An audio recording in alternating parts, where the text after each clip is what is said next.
ಎಲ್ಲ ರೈತ ಬಂಧುಗಳಿಗೂ ನಮಸ್ಕಾರಗಳು. ನನ್ನ ಹೆಸರು ದಿಲೀಪ್ ಕುಮಾರ್ ಅಂತ ಹತ್ರ. ಸೊ ಇವತ್ತಿನ ವಿಡಿಯೋದಲ್ಲಿ ನಾನು ನಿಮಗೇನು ತಿಳಿಸ್ಕೊಡ್ತೀನಿ ಅಂದರೆ, ಕ್ಯಾಪ್ಸಿಕಮ್ ಬೆಳೆದು ನಾಟಿಯಿಂದ ಭೂಮಿ ಸಿದ್ಧತೆಯಿಂದ 20ರಿಂದ 25 ದಿನ ಒಳಗೆ ಯಾವ ಥರ ಗೊಬ್ಬರಗಳು ಕೊಡಬೇಕು, ಔಷಧಿ ಕೊಟ್ಟರೆ ಗಿಡ ಡೆವಲಪ್ಮೆಂಟ್ ಚೆನ್ನಾಗಿ ಬರುತ್ತೆ ಅನ್ನೋ ಬಗ್ಗೆ ತಿಳಿಸ್ಕೊಡ್ತೀನಿ. ಸೊ ಕ್ಯಾಪ್ಸಿಕಮ್ ಯಾವುದೇ ಥರ ಬೆಳೆ ನೀವು ಮಾಡೋಕ್ಕೆ ಮುಂಚೆ ಒಂದು ಸಲ ಮಣ್ಣು ಪರೀಕ್ಷೆ ಮಾಡಿಸ್ಕೊಂಡ್ರೆ ಬೆಟರು. ಯಾಕಂದರೆ ನಿಮ್ಮ ಭೂಮಿಯಲ್ಲಿ ಇರ್ತಕ್ಕಂಥ ಪೋಷಕಾಂಶಗಳ ಸ್ಟೇಟಸ್ ಗೊತ್ತಾಗುತ್ತೆ. Nitrogen, phosphorus, potash, sulphur, zinc, boron ಈ ಥರ ಸುಮಾರು ನಮ್ಮ ಗಿಡ ಬೆಳವಣಿಗೆ 16 ಪೋಷಕಾಂಶಗಳು ಬೇಕಾಗುತ್ತೆ.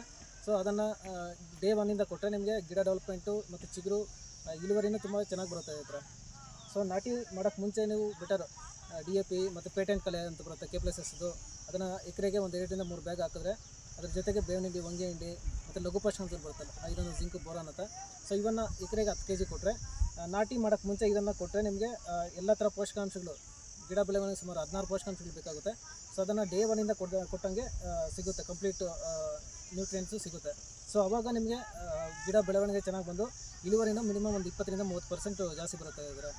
ಸೊ ನಾಟಿ ಮಾಡಿದ್ಮೇಲೆ ಒಂದು 10 ದಿನ ಆದಮೇಲೆ ನೀವು ಡ್ರಿಪ್ಪಲ್ಲಿ ಬೇಕಾದ್ರೆ K+S ಫರ್ಟಿಲೈಸರ್ಸು 25 ಟನ್ಸ್ 6 ಅಂತ ಬರುತ್ತೆ, ವೆಜಿಟೇಬಲ್ ಬೂಸ್ಟರು 25, 10, 6 ಅಂತ.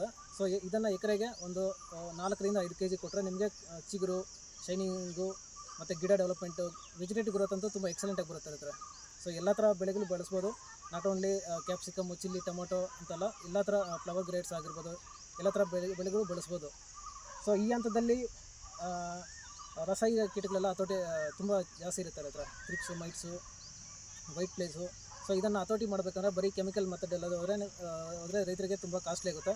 ಸೊ ಅದಕ್ಕೆ IPM ಪ್ರಾಕ್ಟೀಸಸ್ ಲೈಕ್ ಇವಾಗ ಆಲ್ರೆಡಿ ಇದು ನೋಡ್ತಾ ಇರಲ್ಲ, ಸ್ಟಿಕ್ಕಿ ಟ್ರಾಪ್ಸ್ ಆಗಿರ್ಬೋದು, ಮತ್ತು ಬೋತ್ ಎಲ್ಲ ಮಿಕ್ಸ್ ತಗೋಬೇಕು ನೀವು. ಎಲ್ಲ ಸ್ಟಿಕ್ಕಿ ಟ್ರಾಪ್ಸ್ ಆಗಿರ್ಬೋದು, ಬ್ಲೂ ಸ್ಟಿಕ್ಕಿ ಟ್ರಾಪ್ಸ್ ಆಗಿರ್ಬೋದು, ಮತ್ತು ವೈಟ್ ಸ್ಟಿಕ್ಕಿ ಟ್ರಾಪ್ಸ್ ಆಗಿರ್ಬೋದು. ಅವರೇಜ್ ಆಗಿ ಒಂದು 30ರಿಂದ 40 ಬಳಸಿದ್ರೆ ಆವಾಗ ನಿಮಗೆ ಎಲ್ಲ ಥರ ರಸಾಯನಿಕ ಕೀಟಗಳು ಹತೋಟಿ ಇರುತ್ತೆ. ಮತ್ತು ಇವಾಗ ಇರೋ ಟೆಂಪರೇಚರ್ನ, ಬಿಸಿನ ಅವಾಯ್ಡ್ ಮಾಡಬೇಕಾದ್ರೆ ಬೆಟರ್ ಒಂದು ಪೇಪರ್ ಗ್ಲಾಸ್ ಮೆಥಡ್ನ ಬಳಸಬೇಕು. ಮತ್ತು ಇನ್ನೊಂದು, ಪ್ರತಿದಿನ ಮಧ್ಯಾಹ್ನ ಹೊತ್ತು ಇರಿಗೇಷನ್ ಕೊಟ್ಟರೆ ತುಂಬ ಚೆನ್ನಾಗಿದೆ.